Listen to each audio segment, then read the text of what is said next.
ಬೆಂಗಳೂರಿನಲ್ಲಿ ಎಂಎಲ್ಸಿ ಉಮಾಶ್ರೀ ಕೂಡ ಹೇಳಿಕೆಯನ್ನು ಕೊಟ್ಟಿದ್ದಾರೆ. ನಾನು ಆಕಾಂಕ್ಷಿ ಆಗಿದ್ದು ಹೌದು, ಈಗ ಉಪಸಭಾಪತಿ ಸ್ಥಾನವನ್ನು ಕೊಟ್ಟಿದ್ದಾರೆ, ಮುಂದೆ ಏನು ತೀರ್ಮಾನ ಮಾಡ್ತಾರೋ ನೋಡೋಣ ಅಂತ ಹೇಳ್ತಾರೆ. ನನಗೆ ಸಚಿವ ಸ್ಥಾನ ಸಿಗದೇ ಇರೋದು ನೋವು ತಂದಿದೆ ಅಂತ ಕೂಡ ಇದೇ ವೇಳೆ ಉಮಾಶ್ರೀ ಅವರು ಸ್ಟೇಟ್ಮೆಂಟ್ ಅನ್ನು ಕೊಟ್ಟಿದ್ದಾರೆ.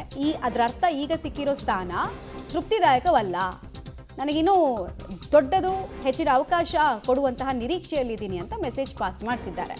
ನಾನು ನಿಷ್ಠೆಯಿಂದ ಪಕ್ಷದಲ್ಲಿ ಇದ್ದೀನಿ, ಪಕ್ಷಕ್ಕಾಗಿ ದುಡಿದಿದ್ದೀನಿ, ಸೊ ಆ ಕೊಡುಗೆಗಳನ್ನೆಲ್ಲ ಪರಿಗಣಿಸಬೇಕು ಅಂತ ಕೇಳ್ತಾ ಇದ್ದಾರೆ. ಹೈಕಮಾಂಡ್ ಮಟ್ಟದಲ್ಲಿ ಯಾವ ಒತ್ತಡ ಇತ್ತೋ ಗೊತ್ತಿಲ್ಲ ಅಂತ ಕೂಡ ಉಮಾಶ್ರೀ ಅವರು ತಮಗೆ ನಿರಾಸೆ ಆಗಿದ್ದರ ಬಗ್ಗೆ ಹೇಳ್ತಿದ್ದಾರೆ. ಮತ್ತು ಇನ್ನೂ ಹೋಪ್ಸ್ ಕಳ್ಕೊಂಡಿಲ್ಲ ಅನ್ನೋದನ್ನು ಕೂಡ ತಿಳಿಸಿದರು.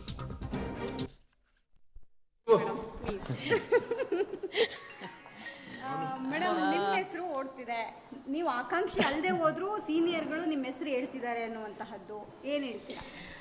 ಅಲ್ಲ, ನಾನು ಆಕಾಂಕ್ಷಿ ಆಗಿದ್ದಿದ್ದು ನಿಜ. ಈಗ ಉಪಸಭಾಪತಿಗೆ ಅವಕಾಶ ಕೊಟ್ಟಿರೋದು ನಿಜ. ಇವೆರಡರ ಮಧ್ಯೆ ಮತ್ತೆ ಯಾವುದು ಅನ್ನೋದಕ್ಕೆ ಮತ್ತೆ ಕಾಯ್ತಾ ಇದ್ದೇನೆ. ಒಂದು ಮಹಿಳಾ ಕೋಟ ಇತ್ತು ಮೇಡಮ್, ಅದನ್ನು ಹೋಲ್ಡ್ ಮಾಡಿದ್ದಾರೆ. ನೋಡೋಣ ಏನಾಗತ್ತೆ ಅಂದ್ಬಿಟ್ಟು ಹೋಲ್ಡ್ ಮಾಡಿದ್ದಾರೆ. ನಾನು ಕೂಡ ಆಕಾಂಕ್ಷಿ ಅನ್ನೋದಿತ್ತು, ಈಗ ಉಪಸಭಾಪತಿ ಮಾಡಿದ್ದಾರೆ. ಮತ್ತೇನು ತೀರ್ಮಾನ ತಗೊಳ್ತಾರೆ ನೋಡೋಣ. ಪಾರ್ಟಿ ಖಂಡಿತವಾಗ್ಲೂ ಆಕಾಂಕ್ಷಿ.